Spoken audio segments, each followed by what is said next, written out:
Hey all, this is Kasak Makeperu with Project Illuminated, and today I want to talk to you about the theory of how aliens created our culture.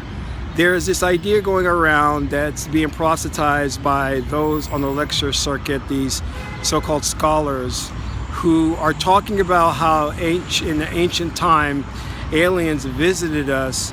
There was an exchange of knowledge, and eventually they tampered with our DNA to make us more warlike. Hence is what you see is the world around us, where we're bombarded by war, poverty, deprivation, and just infighting.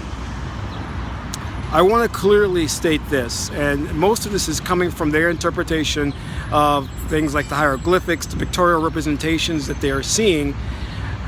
So I want to state that I do not agree with what they're proposing, this entire theory, and I'll explain why. But the first thing you have to understand is that these so-called scholars who are making tons of money by going on a lecture circuit and on these internet radio programs, who are proposing this theory, what it is, it has its basis in racism. And here's why: because the idea of what they're doing is they're looking at these texts and they're looking at it from a left brain perspective. And as you know, the left brain is very linear in its thought process, and it looks at things from a very literal way. So when they're seeing these representations of serpents, crocodiles, lizards, they're saying, oh look, this is proof that in ancient antiquity there were visitations by reptilian aliens, and our ancestors were trying to warn us about them, and this is just simply not true. What you're seeing are metaphors, and our ancestors were very keen on using puns and metaphors and word plays and pictorial representations that had multiple meanings to communicate ideas and concepts in the abstract nature.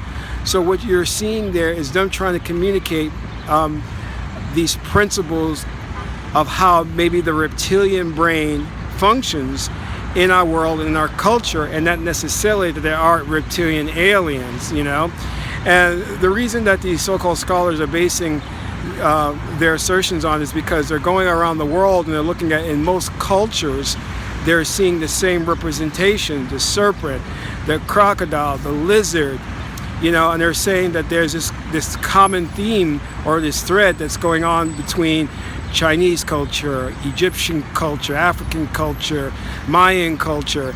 But what they fail to realize is that these concepts get caught in the astral plane or the Akashic records, and knowledge and information is exchanged on a very metaphysical level. So these pictorial representations are simply our ancestors' way of communicating high concept ideas, and they're not necessarily saying, oh, there was these ancestors that came and we interacted with them and they helped us to build the pyramids. You have to understand, it's very difficult for the Western mindset, the Western racist mindset, to believe that ancient indigenous people of color built the pyramids all across the globe, or even that these people had a very high culture or civilization. They cannot accept that. So what do? They propose these ludicrous ideas of, well, the reason why we're warlike in today's modern society and there's poverty, deprivation, and so on and so forth is because our DNA was tampered with by aliens, making us more ferocious, making us more barbaric. And I'm sorry, that's not true. You don't get a pass for being a savage.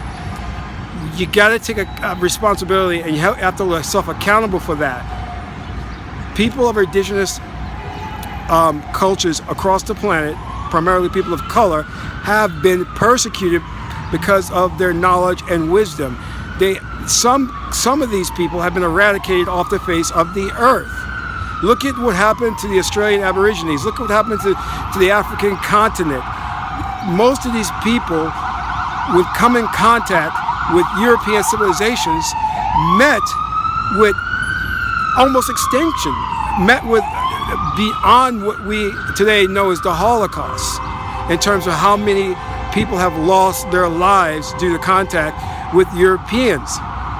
So you don't get a pass to say, well, the only reason that we were so savage and barbaric is because our DNA was messed with by ancient aliens. No, you came from a colder climate that food and resources were scarce, so it called for you to be a little more resourceful and aggressive in the means and measures that you took for your survival.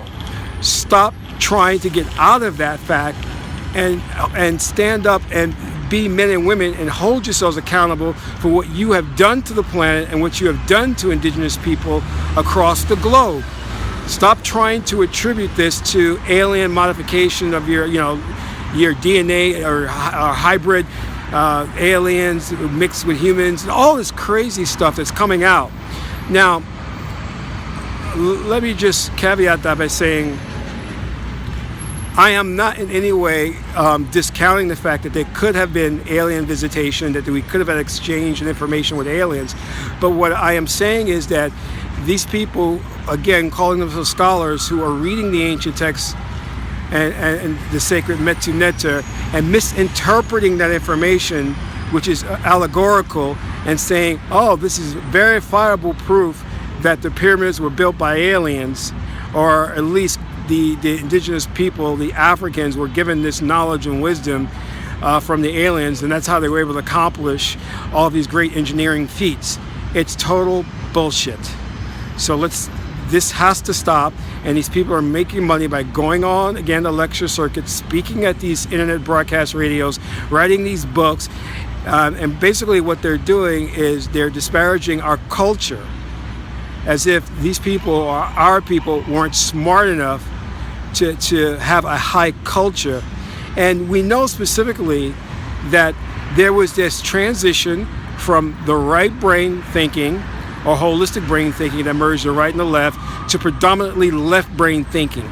And when that occurred, the world was tossed into darkness. And part of this was done by the Roman Emperor Constantine in 325 AD. This is common knowledge. I'm not citing something new. These scholars know this for a fact. We can trace it back to the very first cults, the Stellar cult, and then we have the Solar cult. And we know when we went from the Stellar cult to the Solar cult, then the Solar cult, we then went from the right brain to left brain thinking, and that plunged again the world into darkness because we started getting polarized in our thinking. We didn't have whole brain thinking. Higher consciousness was now stifled. We didn't have access anymore to the collective consciousness or the Akashic records.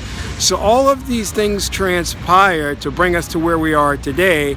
So I don't want to hear this whole crazy nonsense about alien contact, modification of DNA to make us more aggressive, because what they're really saying, and they don't want to admit it, is that prior to the coming of white men, there was a culture of peace and prosperity, and that culture was basically put in place and thrived by indigenous people of culture. I'm not saying it was perfect. I'm not saying there weren't wars, but I'm saying it was not what we have today with political corruption, with starvation, with endless wars. That did not exist. So that's all I want to say on this topic. So let's get the record straight and let's put out the right information and stop these guys from going around. And I'm not going to mention any names, but you'll see them on the lecture circuit. You'll see them proposing ideas. So just have a better understanding of where it's coming from. This is Kasankma Keperu for Project Illuminated, and that's all for now.